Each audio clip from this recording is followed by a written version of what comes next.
authorized to fire at will.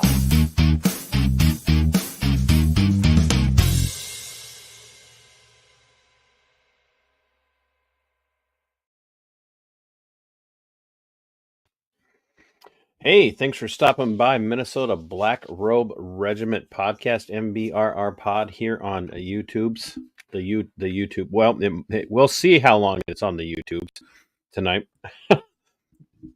I'm going to get all of the ancillary, tertiary things out of the way. If you're watching, share it. If you're enjoying it, hit like. Subscribe if you haven't subscribed. If you are subscribed, make sure you are hitting the bell icon. I did have one person, Sin City Giggles in Liberty, said that they hit notifications and it dismissed their notification and they had to come back and hit it again and then hit it again. So no doubt at all that YouTube does like to mess around with people, especially if they have a, shall we say, unapproved perspective on things. But this is going to prove to be a pretty good story, so I think you guys are going to not have any trouble getting people to watch or when you share it out. And if you haven't done so yet, head on over to the membership side of the channel and throw some support towards memberships, if you would. Got a very interesting, very long conversation I'm going to be putting up sometime this week with a newspaper reporter from my region who was covering crime and law enforcement in my region at the time, and he was very interested in my change of perspective as it regards blindly supporting law enforcement and how I arrived at that. And so I recorded that phone call, and that'll be up for members only, at least for a month or so, starting sometime this week. So if you want to hear that conversation and know for a fact that you're going to be able to hear it, I would strongly encourage that you to even do an entry-level membership. So you could just, at the very least, listen to that. And then if you're like, hey, this is stupid, and then you want to end your membership, I'm all right with that. But you won't want to, because I am the real deal. Not as real as my guest tonight. My guest, I call him a friend. We've never met in person, but we communicate on Twix.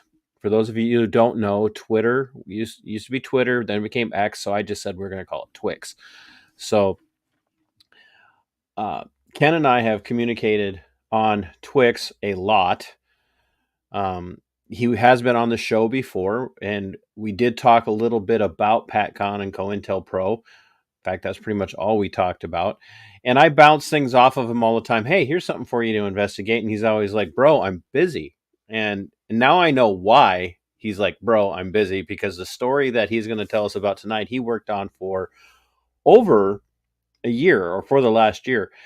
And so I would encourage you guys to go check him out. And he writes for Headline USA, and he does phenomenal work for them. And he's probably, bar none, one of the best investigative journalists I've had the opportunity to talk to and interact with.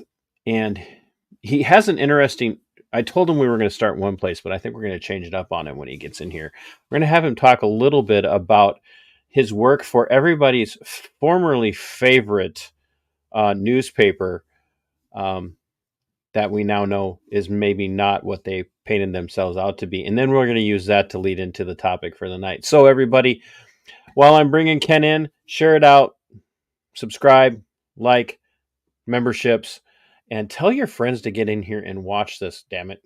And thanks to the mods, we've got a Veterans Affair Media here. And then everybody else, Teresa, Fear Porn, and everybody else that's watching. Thanks. Mr. Silva, how the heck are you?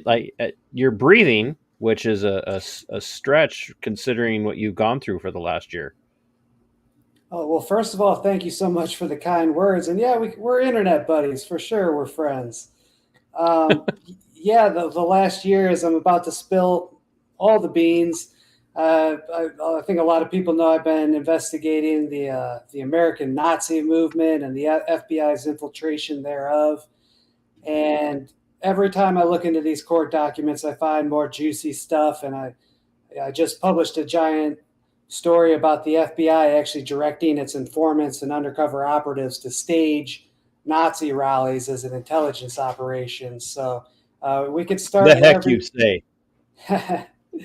Yeah. And so, yeah, that story was basically the product of me searching through court records for, like you said, just about the last year, and finally putting all the pieces of the puzzle together about kind of what happened in the mid 2000s with the FBI's, doing provocative things in the right wing. A lot of people think it was just they only targeted Muslims during that era, but that's not the case, and it has consequences that we're still feeling today. A lot of the people from that era are very much active. Um, you've been writing for a long time, and I'm way old compared to you, but you've been writing for pretty much your whole adult life, and you've kind of been all over when it comes to who you've written for and where. But you did do a stint for Epic Times for a while, if I remember correctly. That's right. Yeah, I actually that was my foray into conservative media. I had done local news the first 10 years of my career, and then when everything shut down with the pandemic, I started working for Epoch remotely. I was doing two jobs at the time, making good money, and then I published. They actually let me publish a PadCon story, and that was I quit my other job, and I'm like, okay, they let me publish on PadCon. I'm gonna, kind of devote my entire career to this, and I am grateful for my time at the Epic Times. They let me publish a couple of what I would argue pretty important stories about the Oklahoma City bombing and Jesse Trentadue and these kind of issues. But I found it was like pulling teeth trying to get important stories published over there. And I think a lot of people know the news by now that it turns out that one of its CEOs was just busted by the Justice Department for money laundering. And now you look at the Epoch Times front page and you can see they've really throttled their coverage. I mean, it's self-evident. You don't need to be talking to anybody working there. It's obvious that they're kind of, I don't know if they're trying to appease the DOJ or what's going on, but it just kind of shows you that it was never a serious journalism outlet. I'm afraid to say that I was probably working for a spooky foreign influence operation. I didn't know it at the time, but it's clear now. I'm not a Fed. I'm Not a a Fed. Fed. Yeah, I didn't even realize you were wearing this shirt tonight. I'm not a Fed. I wore that for you. Oh yeah. Yeah, so they fired me. They fired me. If anybody could look it up, I can't. I'm under an NDA. I can't really tell that much, but I will say that I did a story about a literal neo-Nazi who was involved in the Oklahoma City bombing, and now he's working as a NASA contractor. And I could say this because the story was published for about 20 minutes until it was removed, and I was never given an adequate explanation for why the story was spiked. It's 100% adequate. You could actually go find it on the Substack of a great journalist by the name of Arthur Bloom. He obtained the PDF copy of the story, and so you could still read about it. And it's crazy. This literal domestic terrorist or somebody affiliated with McVeigh it has a security clearance working for NASA. This is the world we live in. Yeah, it's kind of strange, isn't it, that the statement of the truth is stranger than fiction is almost impossible to wrap your mind around once you start to delve into how strange the truth really is. And I've noticed that with everything you report on, just when you think you can't get any deeper, you can't expose anything else, they're like, "Oh, hey, hold my beer." And they're literally holding their own beer to do it. So Pretty much everything you see in the news, it's not that it's fake, but it's an op. People are trying to influence you to one side or the other. I can tell you, even something like the Hunter Biden laptop case, which is evidence of Biden family corruption, but I do think that's being pushed by Israeli spies to get Trump back into office because they know Trump will unleash Israel's war. I mean, Biden's not standing up to Israel that much, but they don't even like the limited pushback Joe Biden's providing. So I think there's all this Biden corruption and him being run off the stage and the Democrats undermining him. I think we could look at Israel to that. But I think we might be getting off on a tangent with that. No, yeah, well, that could be another show in and of itself, because Yeah. I know that you would not bring it up if you didn't have reasons to believe there's some accuracy to what you're saying. Mhm. I know that you do not play fast and loose with your reportage. So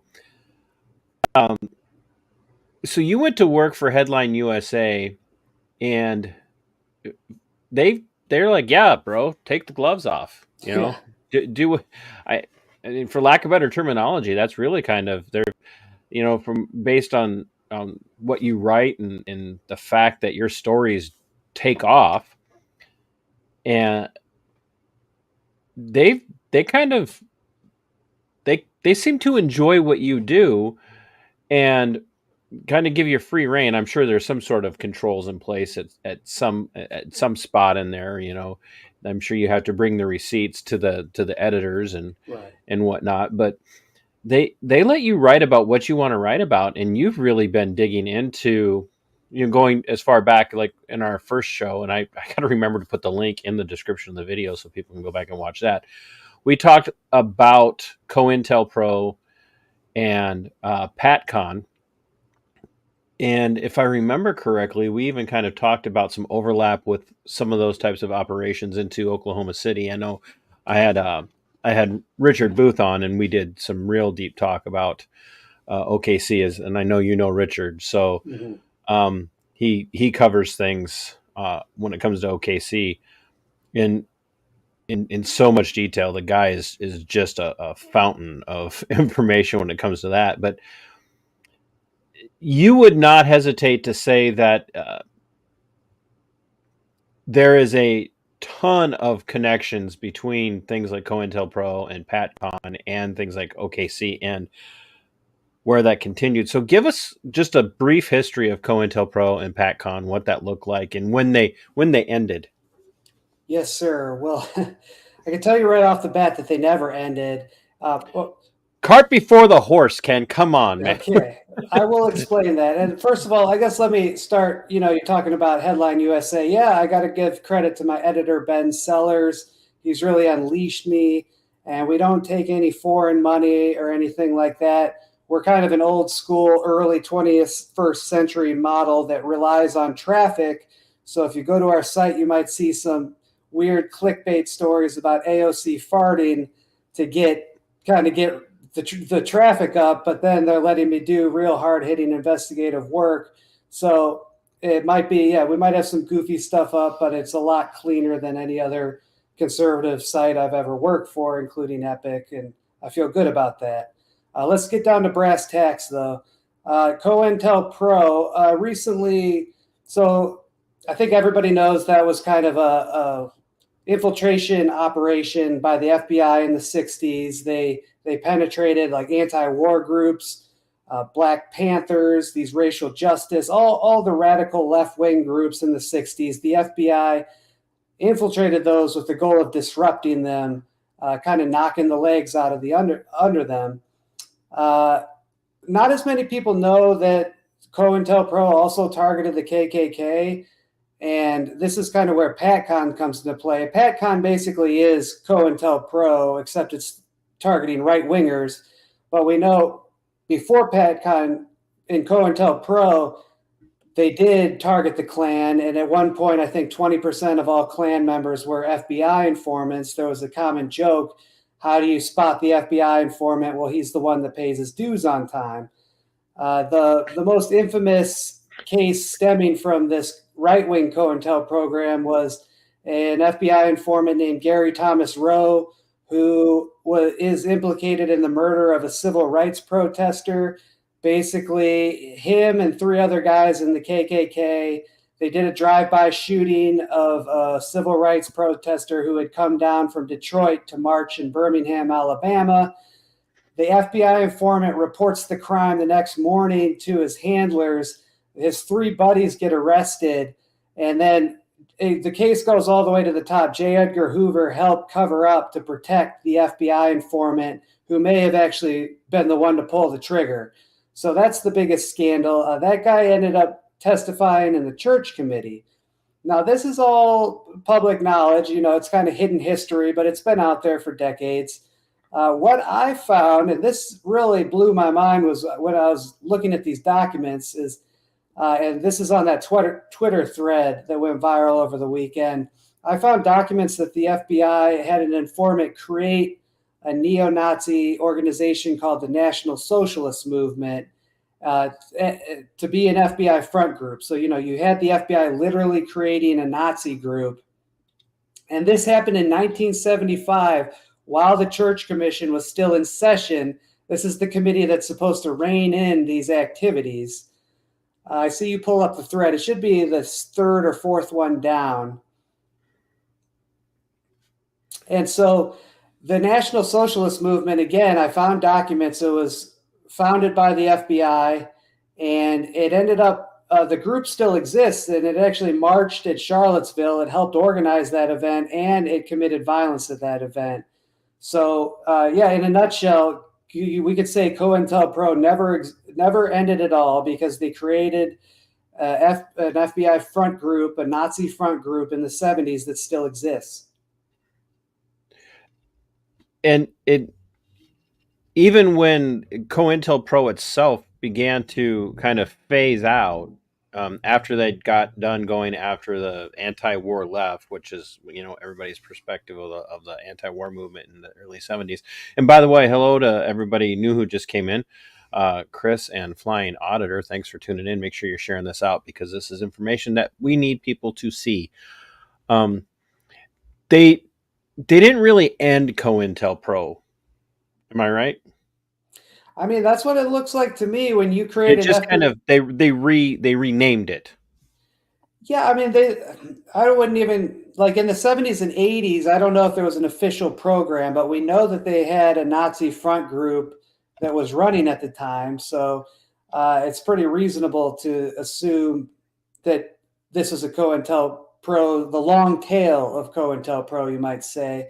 But I think you're referring to, like, in 1991, they started another program called Patriot Conspiracy, PatCon for short, which was built around several undercover agents who were pretending to be Nazi bank robbers.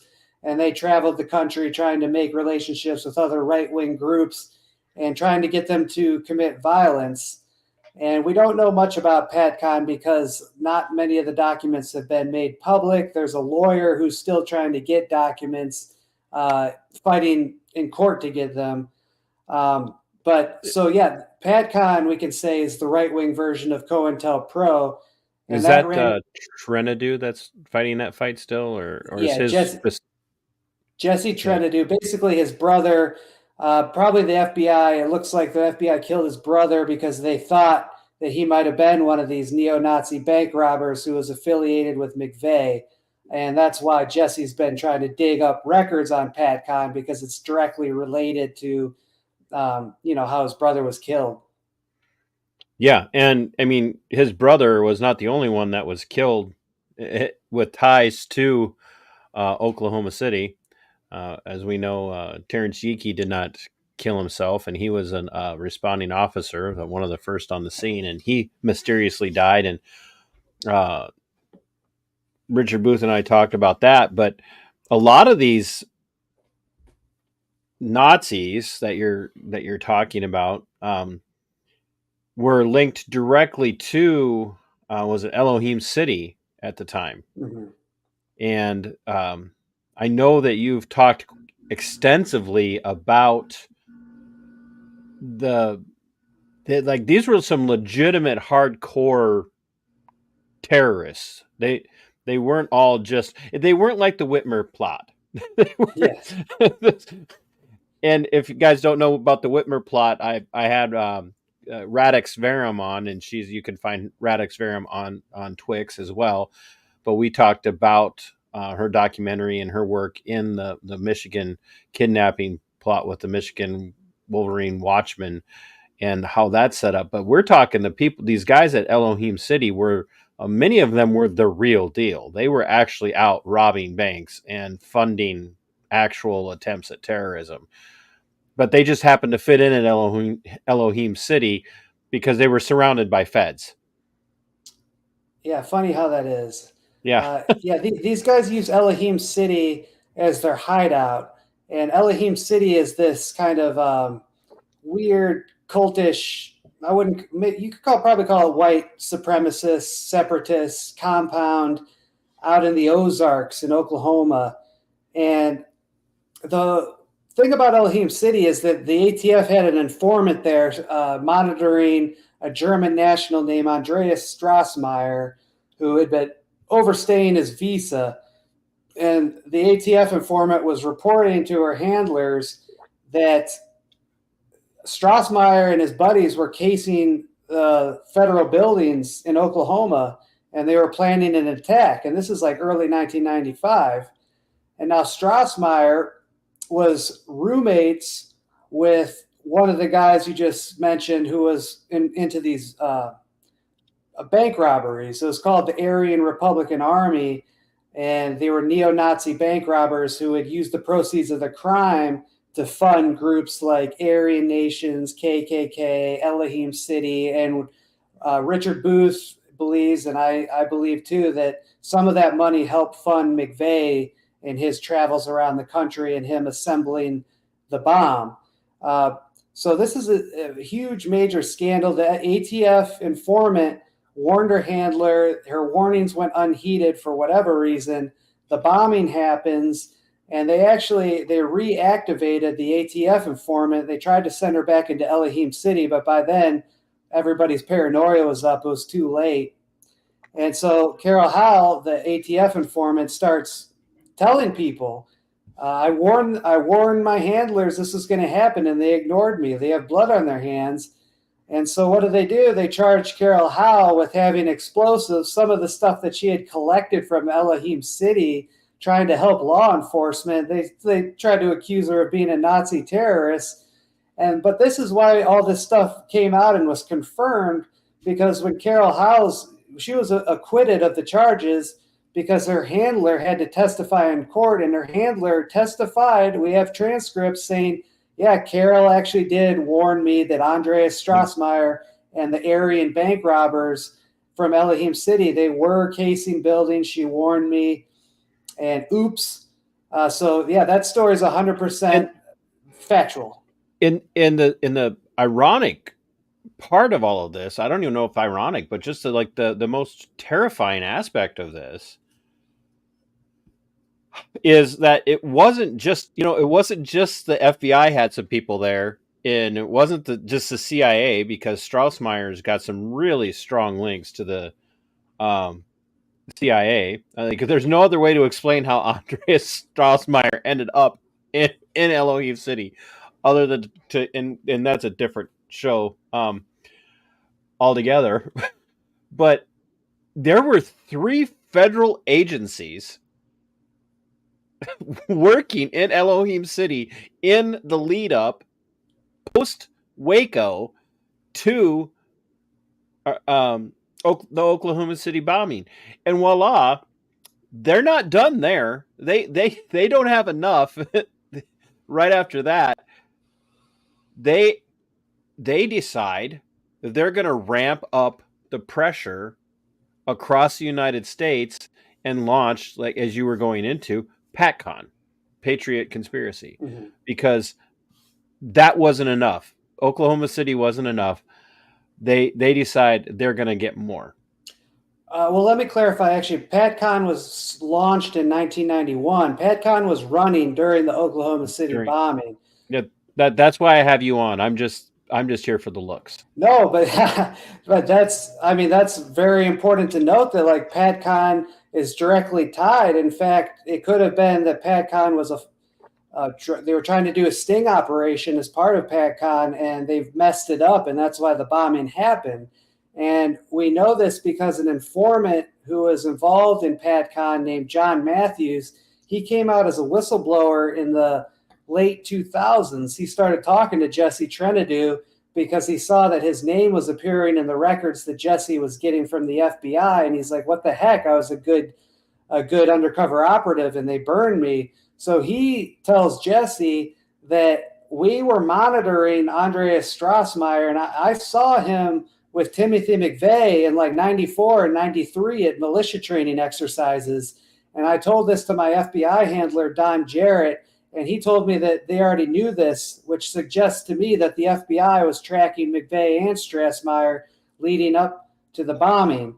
And Matthews is off the grid now because he tried to testify in court for Jesse, but the FBI threatened him.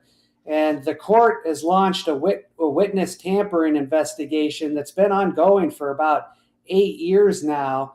Well, there could be a report on it released any day.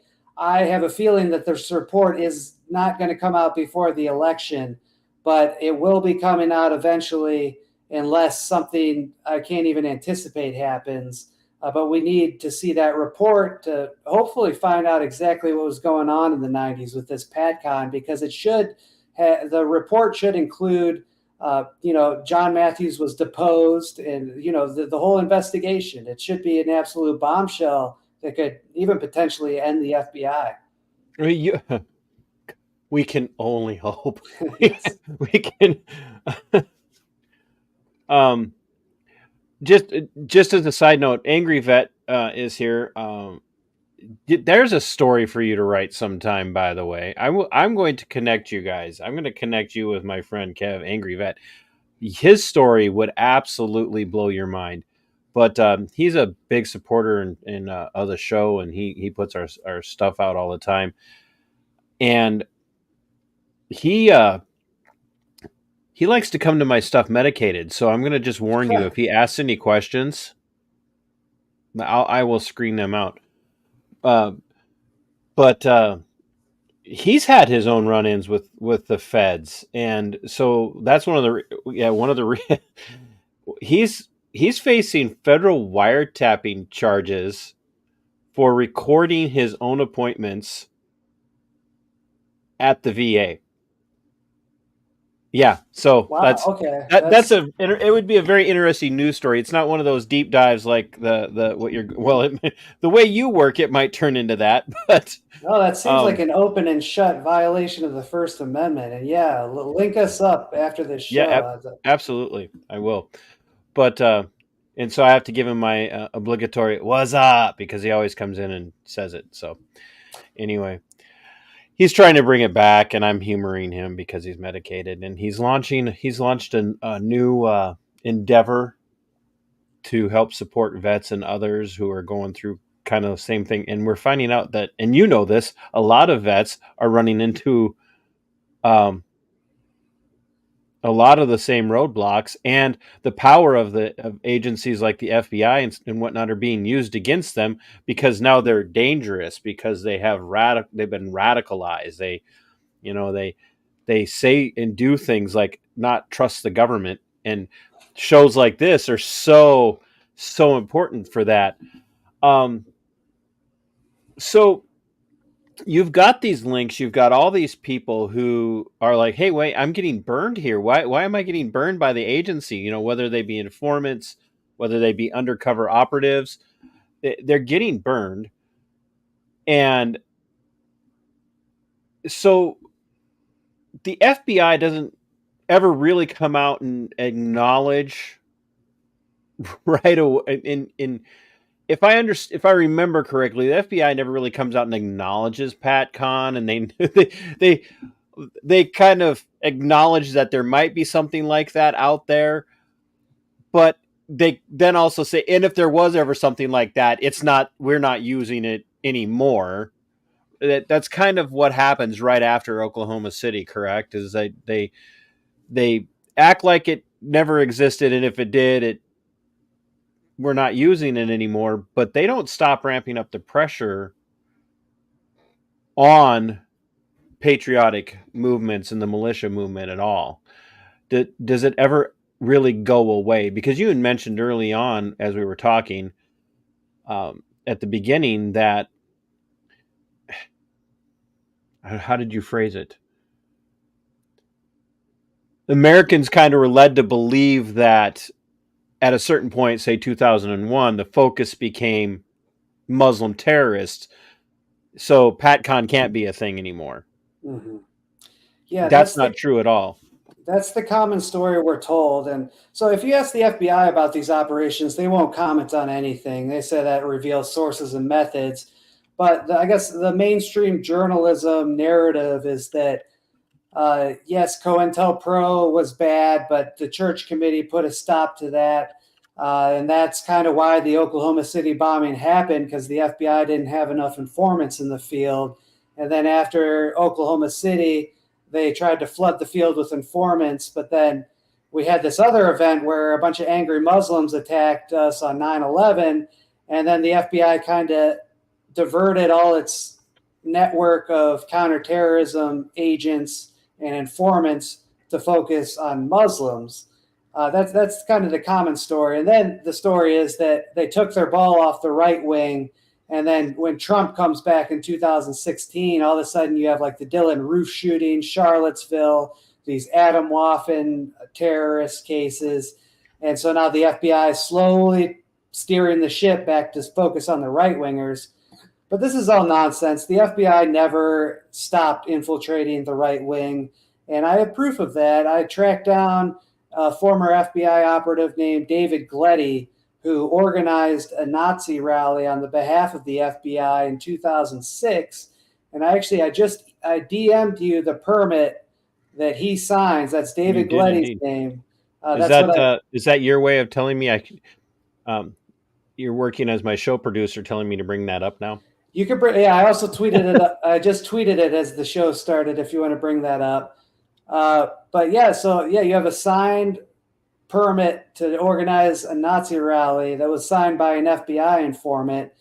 And so I tracked this guy down, and the reason he's willing to talk to me is because he was exposed in open court a year later. The Orlando Sentinel heard his name uttered in open court. The reporter goes back and sees that the same FBI informant signed that permit that's on your screen. And so the FBI threw him under the bus and said, hey, this guy, he was rogue. He didn't organize this on our behalf. But that's not what the informant / operative told me. And moreover, related to PatCon, he told me that he was activated in 1996, which was right after the bombing and when a lot of the PatCon players were still around.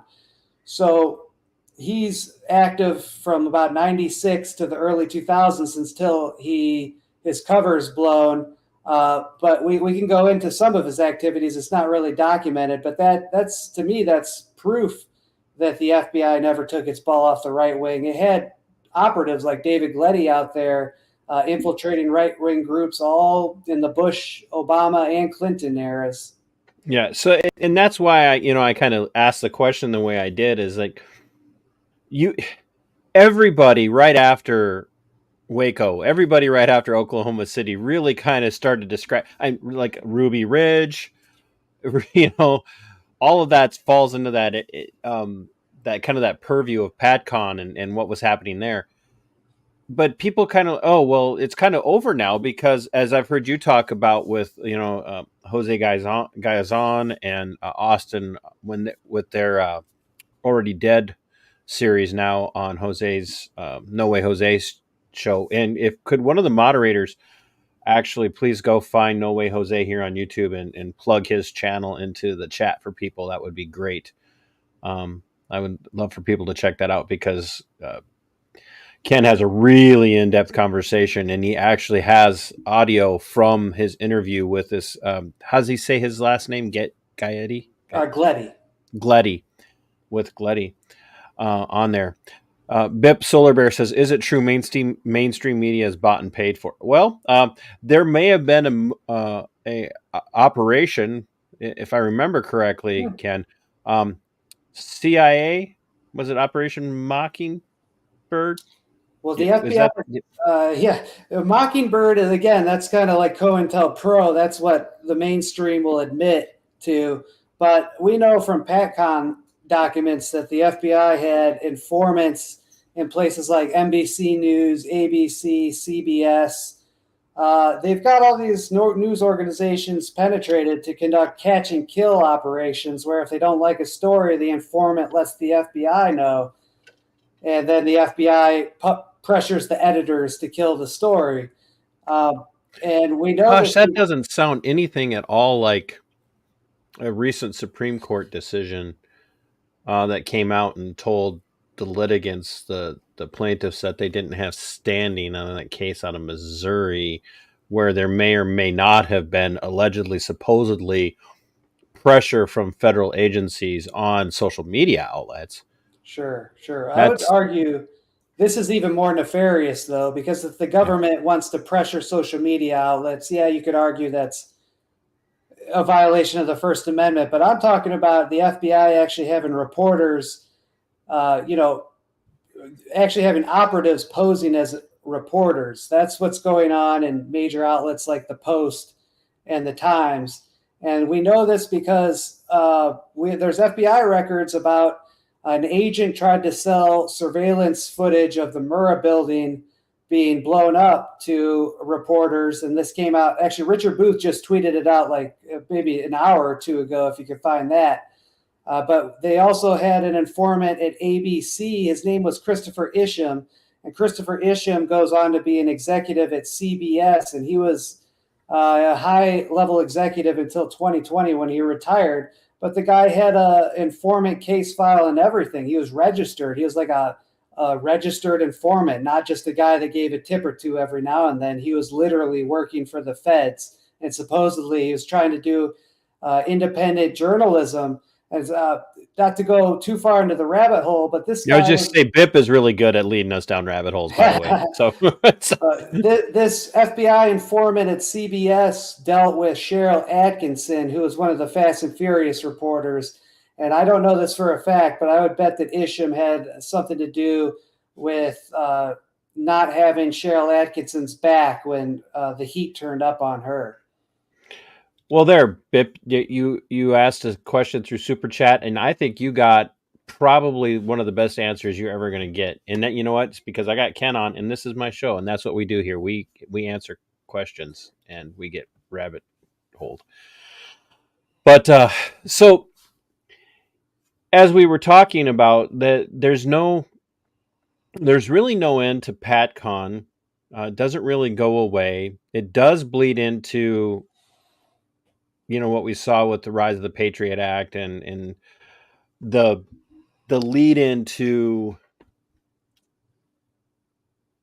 the intentional targeting of Muslims, and we do know there. Right now I cannot think of the name of the book.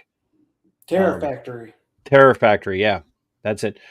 Phenomenal read, by the way, folks. I know that yeah. you've devoured it probably more than once, but Terror Factory is a really great deep dive into how they did target Muslims. What I wish they would have worked on in Terror Factory would have been more of a concentration on the fact that it wasn't just Muslims at the time.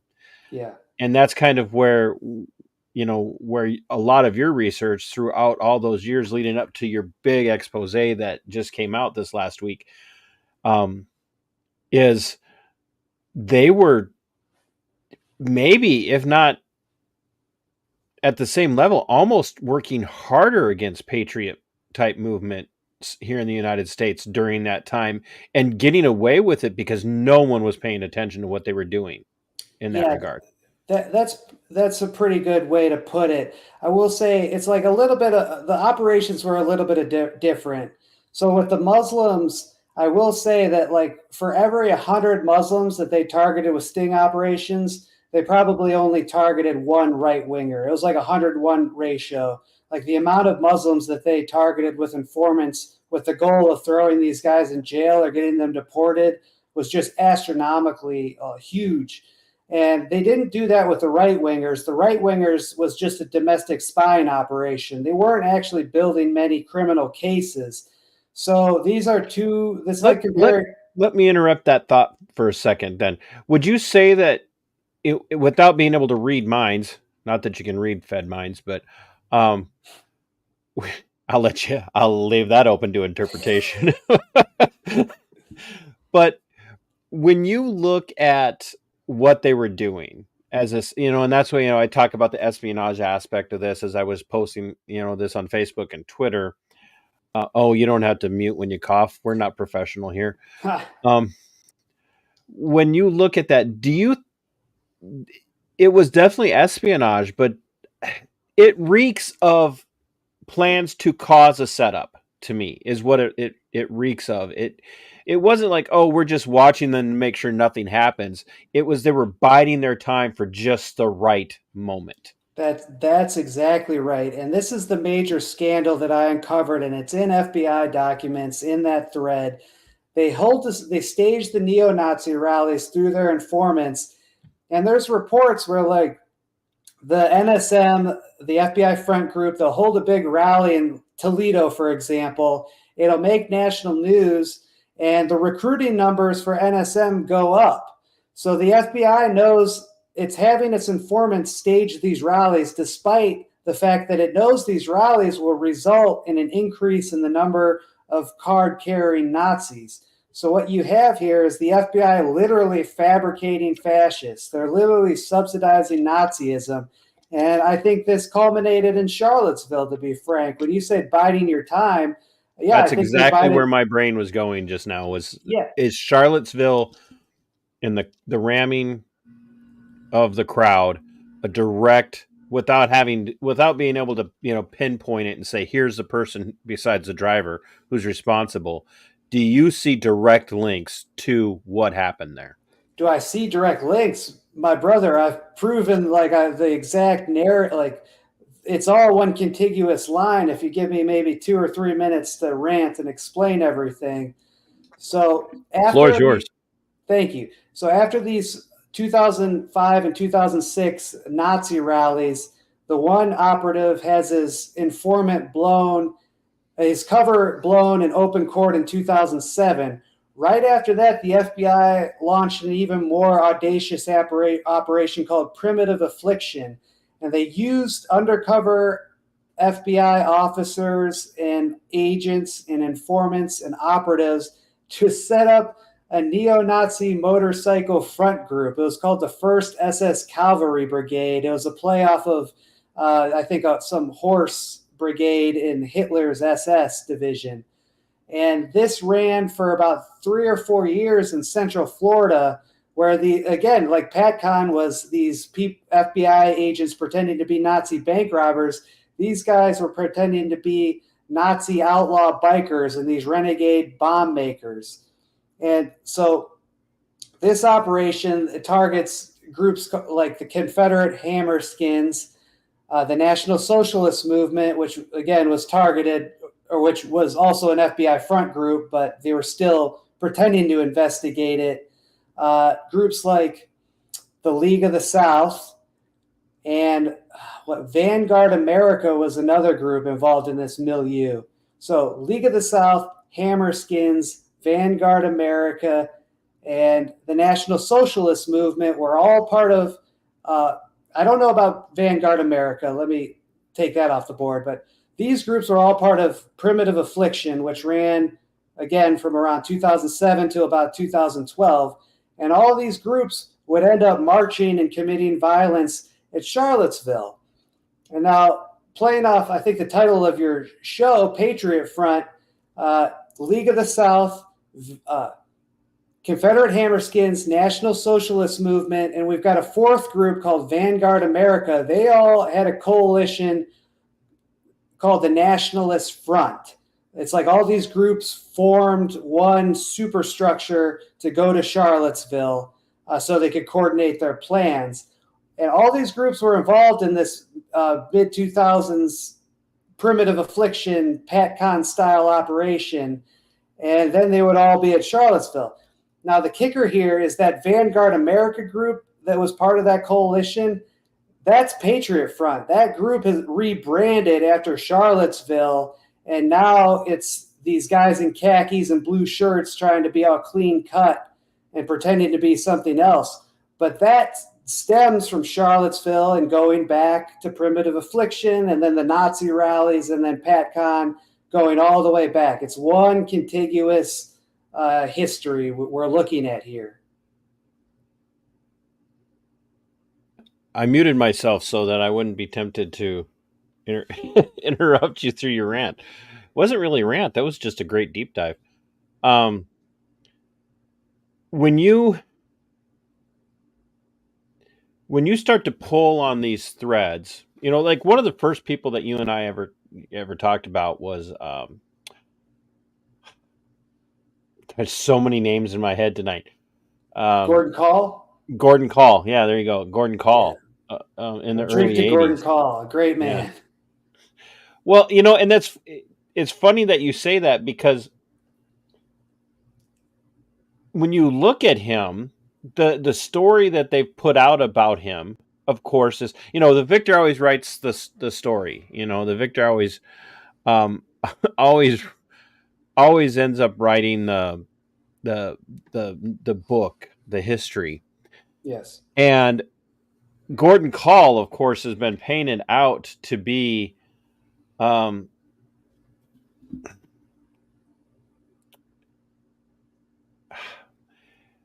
this radical, white, racist, like terrorist. And he probably did have some views that a lot of us would not have approved of in respect to some of his views on ethnicity. You had said that when you talked to, was it when you were on with the guys for Already Dead? It might have been. Maybe. I think I might have mentioned on Scott Horton's show too. Recently. Yeah, no, it might. Yeah, I think you're right. It was with Scott. But ultimately, he was just kind of I hate to say it, but he was really just kind of a milquetoast. He nothing radical about him. He just I'm tired of paying taxes because I'm tired of my money going to things like fund abortion and whatnot. And they hated him for that, and so they had to make him out to be just this terrible. He wasn't Robin Hood. He was Theodore Kaczynski and Timothy McVeigh before those two were ever a thing, Well, let's not compare it to McVeigh. McVeigh's a baby killer, and he's rotting in hell. Gordon Call. Right? No, but that I'm not saying that. Oh, you're saying they were painting him as McVeigh. They were, if they were if they had contemporary ability to link him to those two types of people, they would have he's worse than Timothy McVeigh and Theodore Kaczynski together. And, okay, I see what you're saying. Yeah. And yeah, Timothy McVeigh is a terrible human being. Was a terrible person. Now, Gordon Call's an American hero in my mind. And yes, he was a racist. He dabbled in the Christian identity bullshit. Jewish people are the spawn of Satan. He was a World War II veteran that got into conspiracy theories back in the John Birch era. This is not some unusual thing that a lot of people shared his views, and he never talked about committing violence against black people or Jews or anything like that. He just wanted to be left alone. He wanted to be left alone. He was a North Dakota farmer that thought the income tax is unconstitutional, and I think he has some good points. Regardless of the constitutionality, the income tax is bullshit, and it funds evil things. And this guy was a badass. He wasn't going to take crap from the feds. So he refused to pay his taxes. They tried to make a public display of taking him out. He ended up getting in a shootout with with a bunch of marshals, killed two of them, went on the run for a couple months, and then the FBI ended up Wacoing him, mutilated his body, terrible things. His son and his son's friend are still in prison to this day. They've been in prison for over 40 years. I believe they're being illegally held past their presumptive parole dates. uh, in retaliation for this. So it's actually really interesting that I think Gordon Call's death kind of kicked off this whole series of events that's continuing to this day. And meanwhile, his son's still in prison, tragically. And I'm never going to stop writing about these guys. It's just so awful. So the reason I brought him up was the fact that he's kind of that early on link to what they were doing in the intentional targeting of an individual, putting out as much propaganda about that individual as possible, turning the community, turning the nation, turning a region or whatever on that person, and then hounding that person into oblivion because they chased him down. Was it Arkansas or Missouri? Arkansas, yeah. Arkansas. They chased him down to the mountains of Arkansas, and they literally Waco'd him. Yeah, and we know that they killed him because there's a local cop from North Dakota who wrote a book called "It's All About Power." I think Daryl Graff is his name, and he said that the marshals and the FBI agents were arguing in his office about who gets to kill Gordon Call. So, but yeah, to your point, if you look up Gordon Call's name, he's demonized. Wikipedia calls him a white supremacist. All these articles on SPLC and the ADL saying he's such a bad guy. And that's what they do. They dehumanize you so they could treat you like an animal. And I think when you talk about these PatCon ops, in staging Nazi rallies, it's to raise the profile of their own informants and to say, hey, look at that guy. He's the leader of the right-wing movement. It's not a guy with integrity like Gordon Call that people could get behind. It's a crazy Nazi who's actually an FBI informant that's just trying to paint everybody, like trying to make the whole political atmosphere toxic. So yeah. I'll stop there and see if you have any more questions. But yeah, I think that's what's going on. And the reason that I brought that up is that like the developments that we've seen play out since Charlottesville, they're using these because they've been developing them for 40 plus years.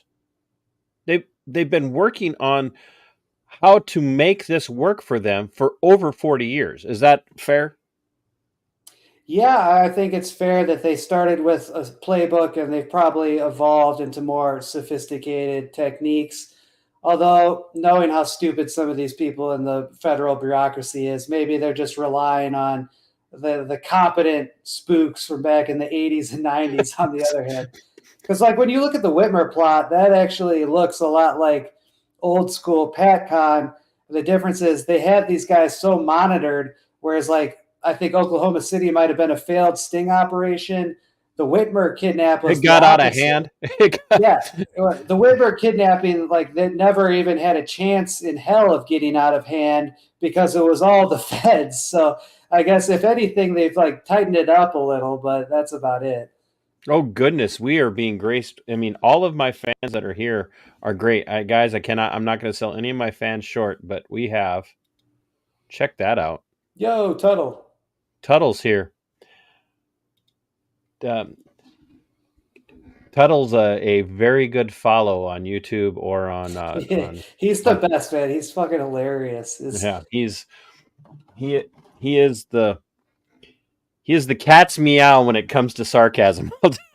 Yeah, it's just like every dumb tweet I see, he'll quote tweet it, and it's that lands a kid dancing to the techno video game or whatever. It's like no context. He just drops that on top of somebody's dumb tweet about every day. It's funny.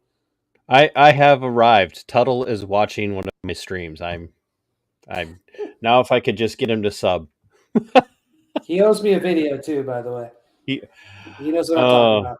It's more of a curse thing than anything he says.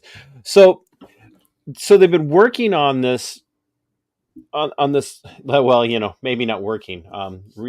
Kind of resting on the work of others gone before them, but it's kind of this creature that they created over 40 years ago, and they use it, in just a very expedient and very effective way.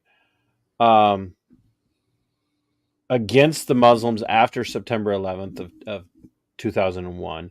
They never stop the push into the Patriot and militia type right-wing movements in the U.S. We get to Charlottesville. There's all these links pointing at this all being a setup, and then we see other things start to play out. We see the rise of throughout the Trump administration, and I don't want anybody to hear me linking this to Trump, but we see a very public rise during the Trump administration of dangerous right-wing groups, culminating in a particular date in 2021 that may have been in January in the first week. And they begin to pour out asset after asset after asset to take these groups down, and only to see the rise of another group. And I know you'll know more about the history of this than I would. And Tuttle says he'll work on that tonight. Sorry. It's the rise of a group that anybody who's paying attention, watching this Patriot Front group come around, and they just show up out of the blue. Like, where did they come from, Ken? Because we see them. I know that you've done it. When we see their videos pop up in people's social media feeds, we see them show up, and everybody is sitting at home chanting "Fed, Fed, Fed, Fed." But the federal, state, and the media, working in conjunction with each other, have gone above and beyond to paint these guys out as these terrible right-wing terror groups, that are so dangerous that they get busted riding in the back of a U-Haul in, was it Coeur d'Alene? Yeah. But yet they still show up everywhere. I mean, they're still showing up in all these places.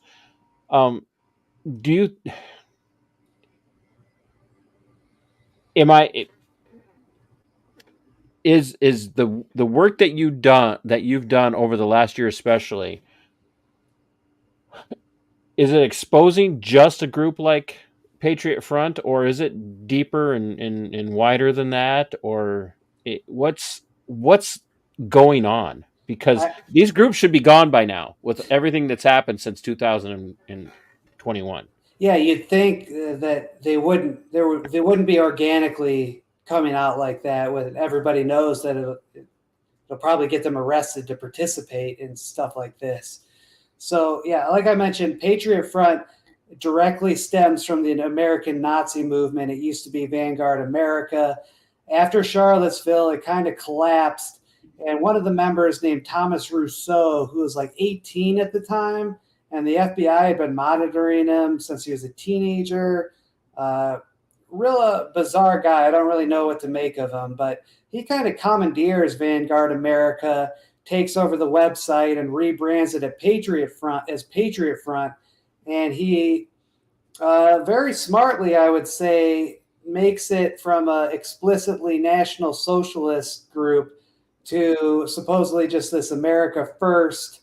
They would call themselves American nationalists, and they define Americans as, having European heritage and all that. So they don't count black people as Americans, not even ones, descendants of slaves. So they are still very much white nationalists, but they try to get the Nazi propaganda out of their brand. And they've also said that we never do violence. We'll defend ourselves, but we're not offensive. We don't carry firearms. We don't allow people to even discuss firearms, which I actually think that's a very smart way of keeping infiltrators out of your organization. Though we know that they are infiltrated. We know they were infiltrated by at least one Antifa person, and FBI informants have come out over the last couple of years. So what's going on with the Patriot Front? I believe what's going on here is this is kind of a feeder organization for the FBI, where you've got a lot of these guys in Patriot Front are true blue believers, young kids in their 20s just trying to find themselves. But among Because those, everybody in their 20s at early 20s, they're always known for making really good decisions. yeah, yeah, exactly. Yeah, young, frustrated people exploring politics. They somehow get involved. Fine.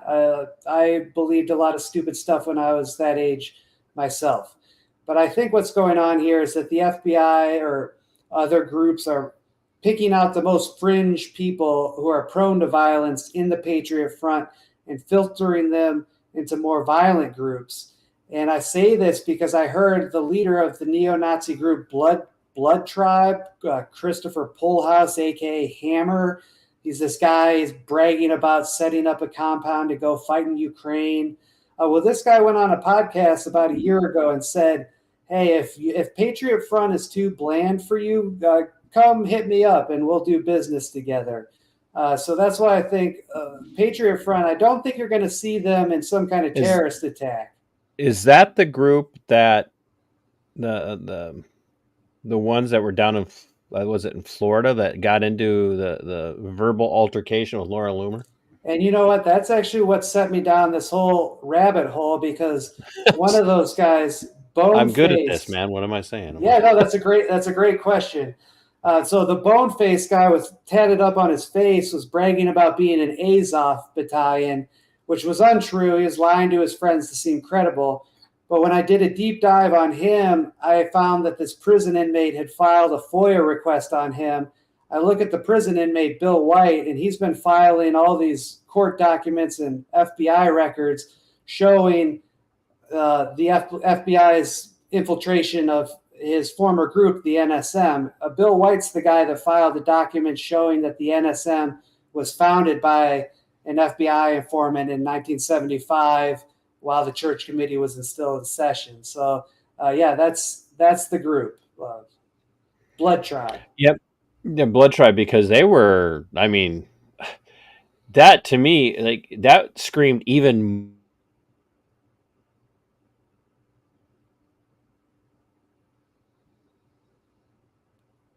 Hello?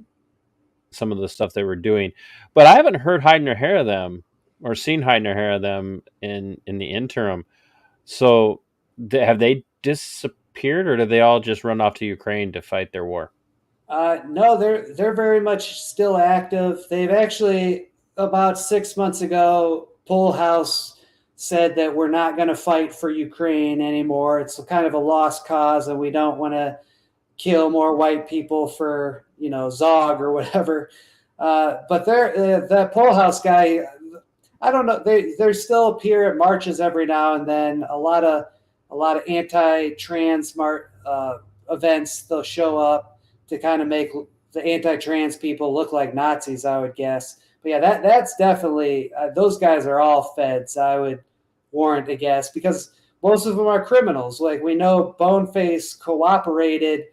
He was involved in that primitive affliction motorcycle front group case I was telling you about, and he ended up cooperating with the feds. This is in court documents. So yeah, those guys all glow, and I don't know what they've been up to, but I would actually expect you'll see a lot of them coming up in court cases in the coming years.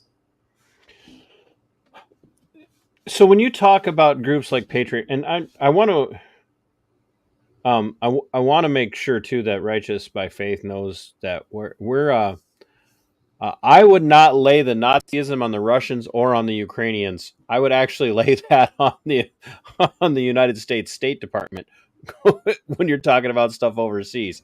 They like to do lots of things, like make everybody out to be nationalist, socialist overseas and here in the States, and conduct color revolutions. And that's a Scott Horton level deep dive right there.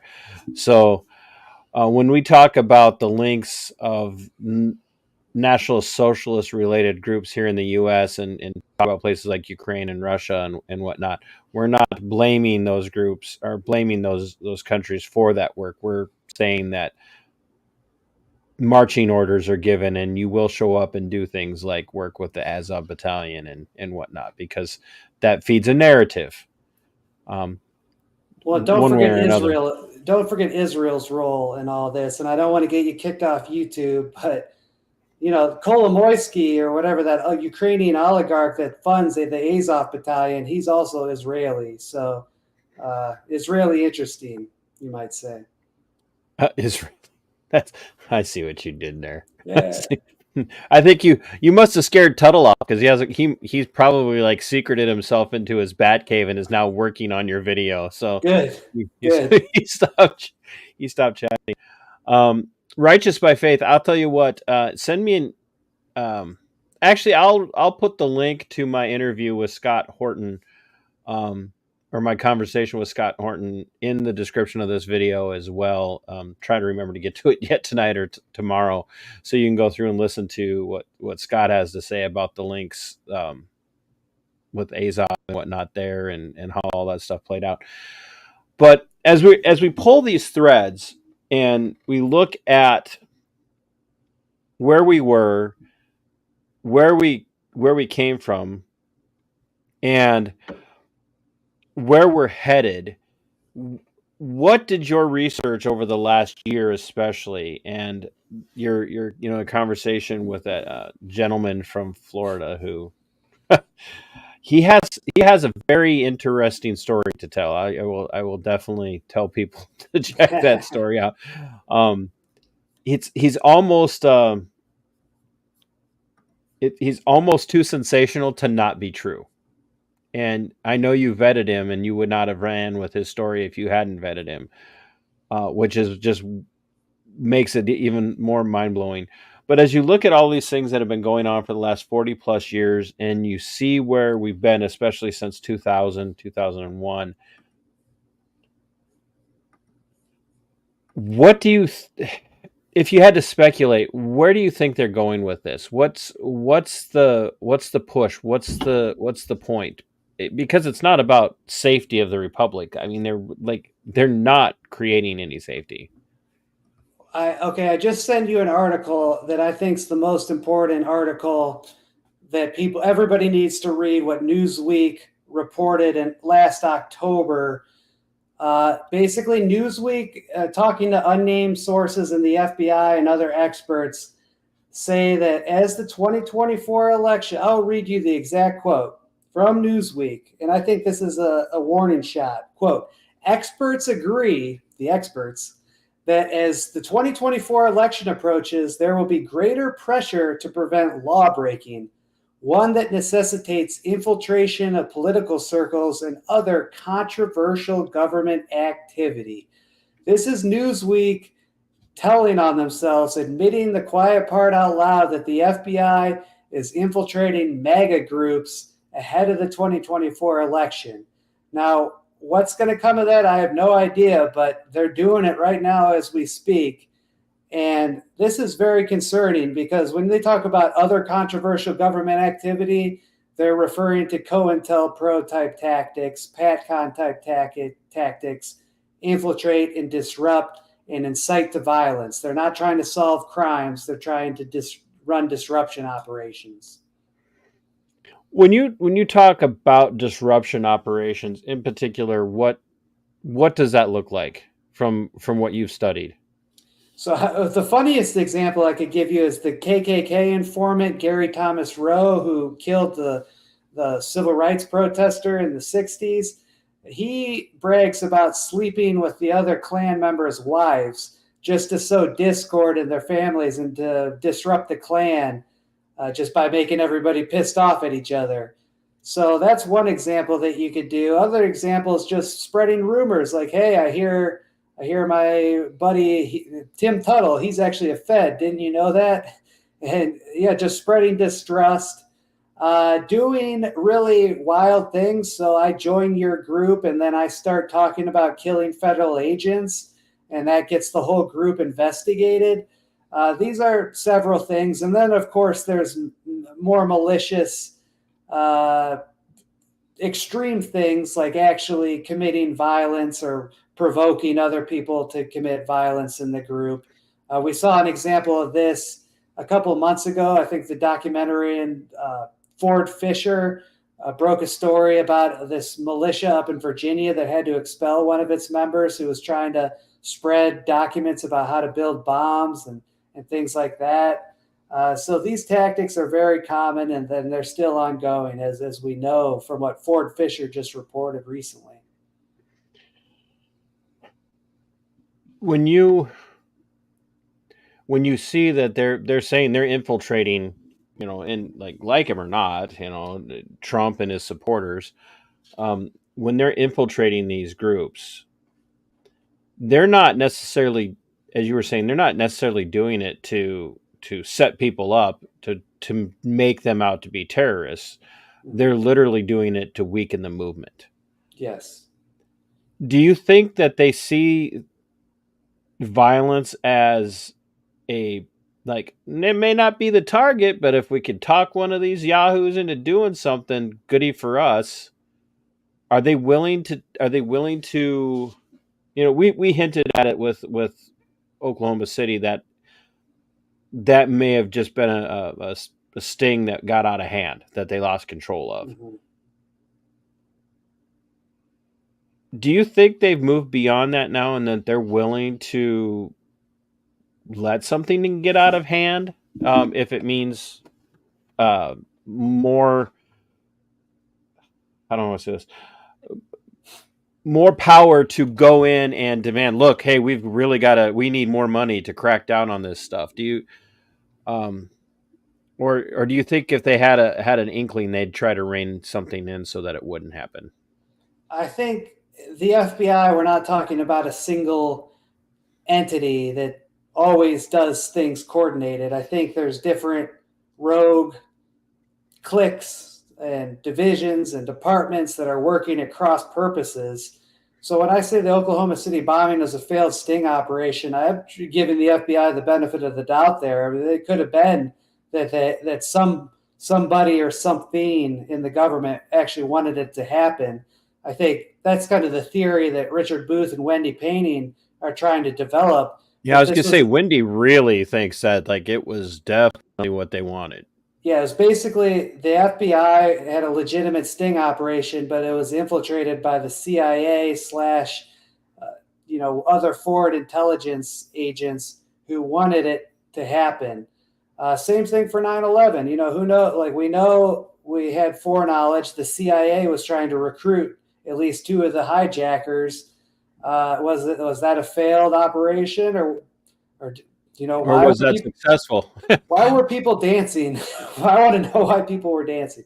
So just to give you a more benign example, though, David Gleddy, the guy Jose and I interviewed, talked about when he was targeting the Confederate Hammerskins, he put it in their head that, hey, we should go rob drug dealers. These guys are scumbags. We could, get their money, and who cares? They're just drug dealers. And that's actually the case that he ended up testifying and had his cover blown in. But that's a more benign example of, yes, the informant planted the idea in his target's head, and then they solved the crime. And in that case, yeah, I guess the drug dealers didn't get robbed. They were arrested first, but I got to imagine there's cases where a lot of people get hurt because of these provocations. And oh, sorry. Can I go? The biggest example of this is the Buffalo shooter. He was communicating with a Fed online 20 minutes before he went on a shooting spree. This is supposedly under investigation. So sorry to cut you off, but that's the biggest... I was just going to bring up that I didn't know if I wanted to draw that link and surprise you with it, but here you are reading my mind. It's a little scary, actually, Fed. It's like the people. Didn't 2 people separately came to the theory of evolution, or multiple people invented the light bulb at the same time? I think right. It's just the logical next step. So give us some background on that then, since you brought that up, the Buffalo shooter. Yeah, so Peyton Gendron, he live streamed his shooting, which is pretty infamous. People know that. It's out there too if you really need to see something. Ooh, I've never watched it. Don't want to watch it. No. But he was chatting. He was in a chat room with at least one, quote, retired federal agent. This was reported by the Buffalo News months after the shooting in 2022. Weirdly, the reporters who broke that story also were the ones that wrote McVeigh's autobiography that helped him with that, because McVeigh grew up in Buffalo. That's just like a weird little connection. And I guess those guys, Wendy Painting doesn't trust them. She's talked about that publicly on podcasts, that they kind of just told McVeigh's sanitized version. In any event, they break this story, and I confirmed the story because I did a Freedom of Information request with the FBI last year. I asked for records about their investigation of the Fed that was chatting with the shooter 20 minutes before the shooting. And they told me that we can't give you these records because the matter's under investigation, which confirms that it's true. So that's like that to me. That's the biggest scandal that we've got right now. Really, that like we've got smoking gun evidence of. Congress isn't going to do that. They're more worried about some nasty memo about Catholics or something like that. That's legitimate, but it pales in comparison to the real shit. Yeah. They don't care if you're up in arms about the FBI raiding a Catholic homeschool family over their anti-abortion, as they put it, anti-abortion extremism, and show up and arrest dad and mom and enter the house with guns drawn. They don't care if you're outraged about that because they don't want you paying attention to other things. They don't want you looking at the Route 66 shooting. Mm-hmm. I'm not familiar with that one, but well, the Las Vegas. Oh, okay, gotcha. Yeah, I think it was. Wasn't the concert or the concert's always like the Route 66 concert or whatever it is. They really. They're way okay with you being outraged about stuff, and that's been one of the things that I try to get people to understand is they don't stop saying that they don't want us to know. They don't care if you know. They control the flow of information. We got a question. Someone asked, "May I ask what the point of your discussions are? Are you trying to find a solution, or are you trying to inform the public?" I don't think those two things are mutually exclusive. There is a segment of society, and Ken, you deal with this all the time. I know you do. I know you deal with naysayers. They don't want us to know any of this stuff. And you're over here going, they want you to know a lot of things. You just have to be willing to do the digging to find what's actually going on. Mm-hmm. And if they could keep you misdirected, looking at actual things that happened and being outraged by them, but they're small, you're not paying attention to, why did Lavoy Finicum get shot? If you're not, be upset about Malhern Game Reserve and, what's going on there, what's going on with the ranchers. Be upset about that, but don't pay attention to what actually took place with Lavoy Finicum. Be upset about these raids against religious organizations. Those are bad, but don't pay attention to FBI connections to shooters, and whatnot. When you start on a story like this, are you looking at it from the perspective of, I'm going to blow the doors off of this and we're going to totally change the way business is conducted in the federal government or even at the state government? Because when you look at the FBI stuff, this has fingers that reach all the way down to local law enforcement. There's no way around it, because if you know anything about law enforcement, the FBI is involved in every level of it. So do you have like this white knight type perspective that you're going to be the guy that changes everything? Or are you just wanting people to go, open your eyes, pay attention? How do you approach these things when you decide to invest this much time in them? I once thought I could make a difference with my stories, and as a local reporter, you can actually do that. Like I was working in the Virgin Islands, and they passed a law banning paintball guns, and it was like included in this subsection of a law. And I found it, reported on it, and they repealed it. I'm like, oh, this is cool. I'll start doing this for my career. But when you get to the national level, it really doesn't work like that. I've talk to congressional staffers, and if the story doesn't fit their preferred narrative, they'll get scared off real quick. So why am I doing this? The truth matters, and I think we're a remnant of people that when this system collapses, we need to preserve what really happened, so we don't repeat the same mistakes. I guess that would be, if I'm trying to find out the utility for what I'm doing, I would argue that point. But to me, this stuff is just fascinating. I mean, talking about the FBI setting up a neo-Nazi biker group. I mean, this is like stuff that should be in a movie, I think. So I was just going to say this. Like, you couldn't write a movie script about this and have anybody take it seriously. Yeah. And like, to me, that's never going to happen. What did you say earlier? You said truth is stranger than fiction. And so that's why I'm interested in these stories. And I think that's why a lot of my readers and your viewers are. And this stuff is pretty cool to talk about.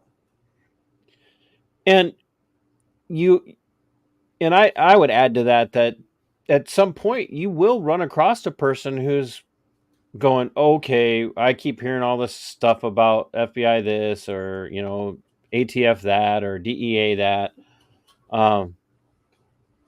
And sooner or later they're like, wow, there is something to this. My government is corrupt. I really need to stop trusting them. Tuttle's back. He says all roads lead back to Windy Painting. Yes. Where do you see yourself going now with this story? Is there going to be more? Are you, I know you can't tell us everything, but do you think there's going to be more, or do you see a shift in focus? Yeah, Tuttle actually gave me some new leads about how these things tie into mass shootings that, frankly, I don't know, Tuttle, if I'm even going to be able to get to that before the election, but I am working on part 3 of this series that we've been discussing, the hidden history of Robert Mueller's right-wing terror factory. Part 1 was about the Nazi rallies that the informants organized. Part 2 was about the Motorcycle Front Group. Part 3, the Motorcycle Front Group was originally targeting a group called Outlaw Bikers, and they eventually expand their investigation to a Nazi so-called paramilitary group called the American Front. And this is just, the part 3 is going to be the craziest of them all, because American Front actually does have ties to Russia and Israel, and there's a lot of international spooky stuff going on with this. But in a nutshell, the American Front in Florida was basically just hillbillies that like to shoot guns, kind of like the Whitmer guys. They set them up. It was kind of like the Whitmer plot. It collapsed in court. It was initially billed as Florida's largest domestic terrorism case in history, Florida's history. You don't know about it because it totally collapsed. But they were able to salvage the case because they claim that my source, the prison inmate Bill White, he was a fugitive in Mexico at this time in 2012. And they claim that he was sending online threats as he was a fugitive to some of the FBI agents and prosecutors who were targeting the American Front. And Bill White's still in prison to this day. He's been tortured because of this case. They arrested him in Mexico and throw him in Polk County Jail in Florida. And he was kept in isolation for 105 straight days, 24/7 bright lights. He only slept for 105 minutes a night. And that all stems from the American Front case. And so I'm supposed to believe a guy who's smart enough to set up this massive terror organization in Florida is dumb enough to send emails to judges and prosecutors and investigators to incriminate himself. And so Bill White, he claims in writing that the FBI hacked his Facebook accounts and were sending these threats on his behalf in order to tack on more years onto his sentence once they finally captured him. It's a whole story why he was in Mexico in the first place. They actually let him out of prison and told him he had to come back, and he didn't want to because he had been tortured before. So yeah, that's going to be the next story. There's he claims that Joshua Caleb Sutter is the one that hacked him and was sending those threats, and Sutter is the guy that runs the Satanic Bookstore. He's the FBI informant. So we get an appearance from Sutter, who's very infamous. It's just crazy. Yeah, part 3 is going to be wild. Yeah, I'm looking forward to that. So you'll have to make sure that you let me know, give me a heads up when that's coming out, so I can push that out to my audience. Definitely. Um, any ideas when you're going to release part 3 or?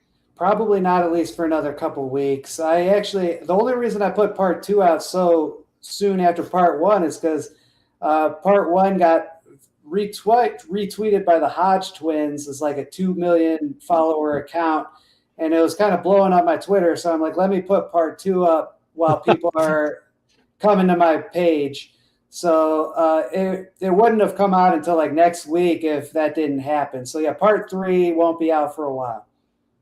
So yeah, thanks a lot, Hodge twins, for screwing up your plan and Yeah. making you go viral. Damn Yeah, them, damn them jerks. all to heck. Yeah.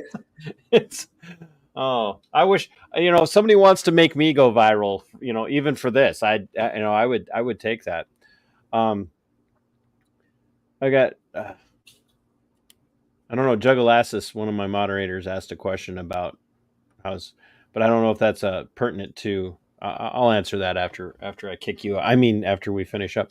So, going to be writing a little bit about election stuff going forward, or I know you write stories. I know you write some stories every day, but yeah, or not stories, but reports every day. the horse racing aspect to it, I don't really care. They're both bought and paid for by Israel. So no, probably not. But I'll be covering all the violence and the spooky stuff surrounding the two candidates. That's kind of what I'll be concentrating on. I was gonna. Nah, you know what? I won't do that right now. So you and I, and we'll finish up with this. You and I and Radix have talked a little bit. You guys are both very busy, but we've talked a little bit about taking a deep look at glowies, which of course is our euphemistic, friendly terminology for both Fed informants and actual Fed agents appearing to try and be part of the radical movement. But we've talked about doing at least a brief series about glowies in the shadows,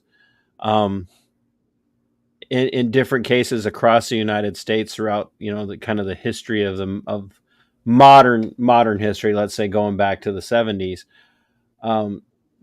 There are lots of stories like that out there, are there not? Yeah, Right. we just talked about it for the last Well, no, hour. but I mean this has been very specific, but there are lots of stories where you can see glowies kind of behind the scenes in stories that seem unrelated. If you look at like high level stories, I mean, we found out this year that Peter Thiel was an FBI informant.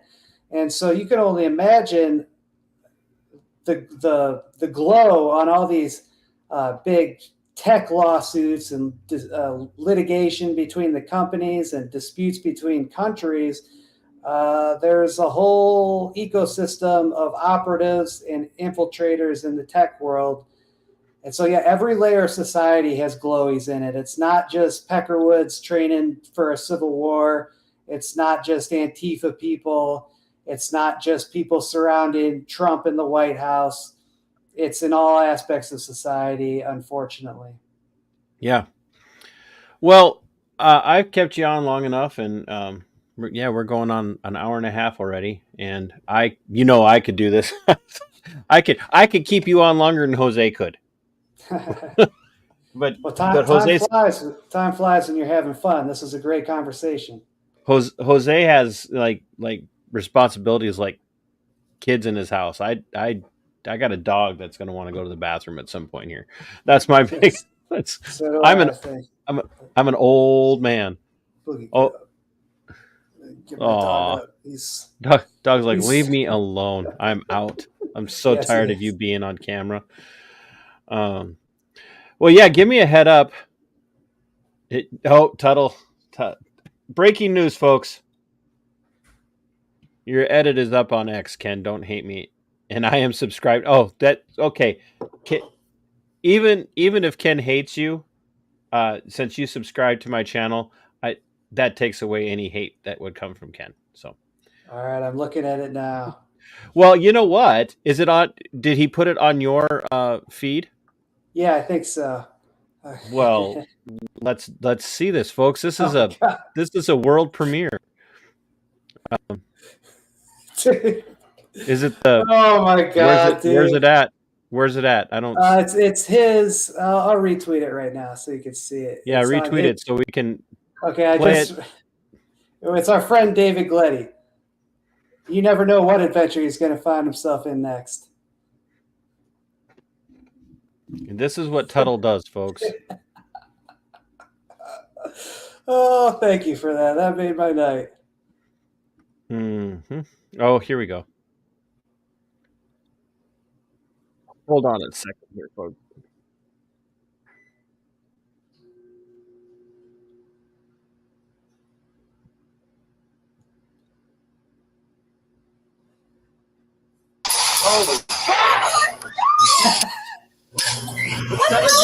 This is investigator David Gletty, and you never know what adventure I might show up on next. Oh no! Oh, that's Tuttle, folks. That is. But this is like we need funny propaganda to get the message out. So like, yeah, it's like I don't want to make light of 9/11. It reminds me of that tragedy, but this is the way we get the message out. It's like stupid meme psyop warfare. It's dumb. It's meme warfare. That's right. And Tuttle's my best soldier in this war. And it's just for the most part, the right's no good at memeing, and the left just can't. So it's left to libertarian-minded individuals to meme the heck out of it. So that's right. Can you get out of here? I know you're an hour ahead of me. I believe you're on the East Coast time. So yeah, that's right. Like I'm getting when you sleepy. Yeah, so if you get it's because you're drinking all that Monster. You keep me updated and abridged when that comes out, and because you know how good X is at feeding stuff into people's feeds, no matter what. But you keep me updated when that goes out. I will push it out and talk about it on my show when it's ready to go. And if we can ever get Christine to get her life back in order, we might have to talk about glowies in the shadows throughout history. Yeah, and send me information on your buddy getting screwed over. That seems like a pretty simple story. I should be able to get out. Oh, I guarantee you that he can give you enough information that you can get a good story out of it. It's cool. And it'll open the door for a lot of other people, honestly, because it's been happening so much in the VA. The VA is just terrible about how they're treating people right now. So labeling them as uncooperative, labeling them with diagnosis and whatnot, so that, I mean, it would open a door for you to be able to hand that off to some other people even and go, hey guys, go look at some of these stories, because it's really powerful what the truth behind all these are. So Ken, as always, I really appreciate your time and appreciate your work, and thanks for informing my audience. And if you ever need anything, let me know. If you need help pushing stuff out, I'm always at your service, sir. Well, thanks again. Yeah, I'm just so flattered that people actually take the time to read my work, because there's a million different things that you could be doing, and reading an article, it takes actual concentration. So to the people who haven't gone totally smooth-brained, shout out to you. Thanks. You're the reason I can still do this.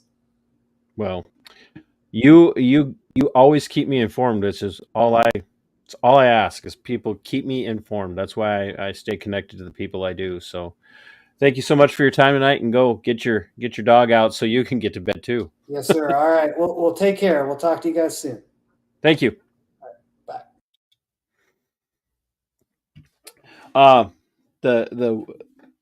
The wonderful Ken Silva, folks. He is a journalist.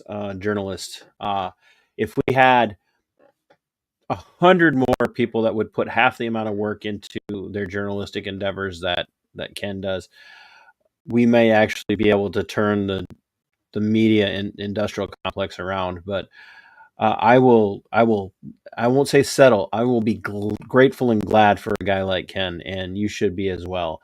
So, folks, I've got some really interesting guests coming up here in the future. I'm going to be working on bringing on a Minnesota guy here very soon. He goes by Chad Catter. He's a local activist, and he has a lot of information as it regards constitutional law and corporate law. How do I want to say it? That'll open your eyes to why our government, why the state is in the mess that it's in, and it helps people to see that there are people out there fighting this fight, and that's why I want to bring Chad on.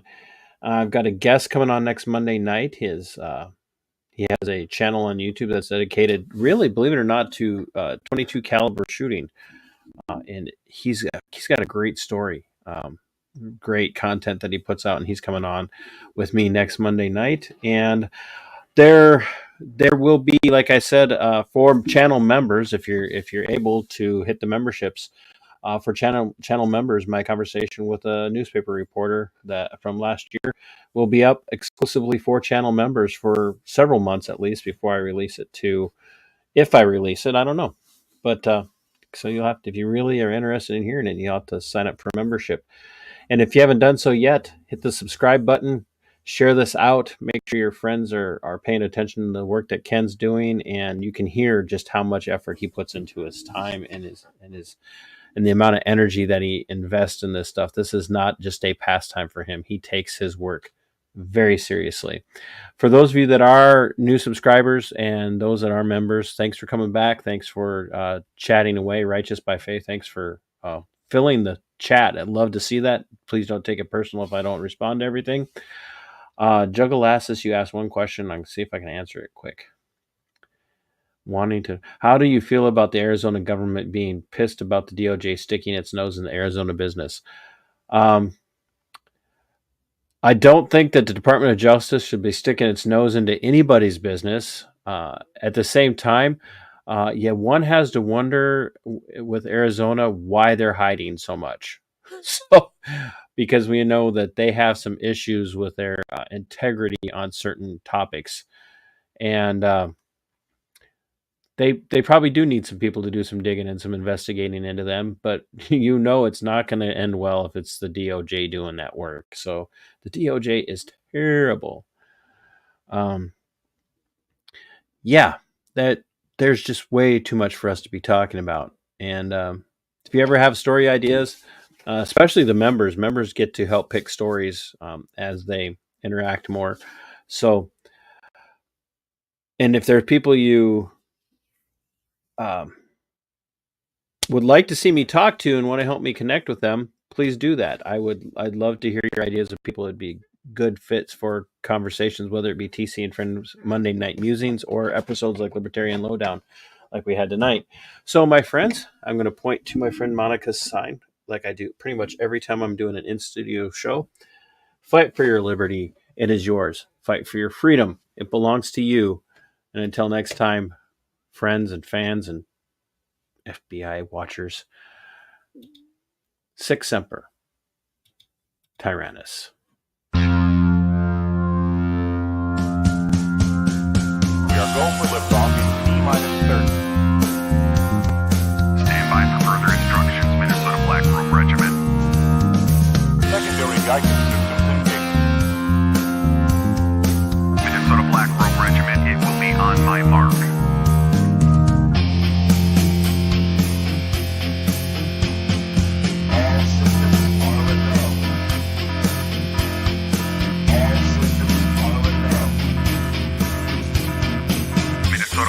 Regiment, you are over the target. You are authorized to fire at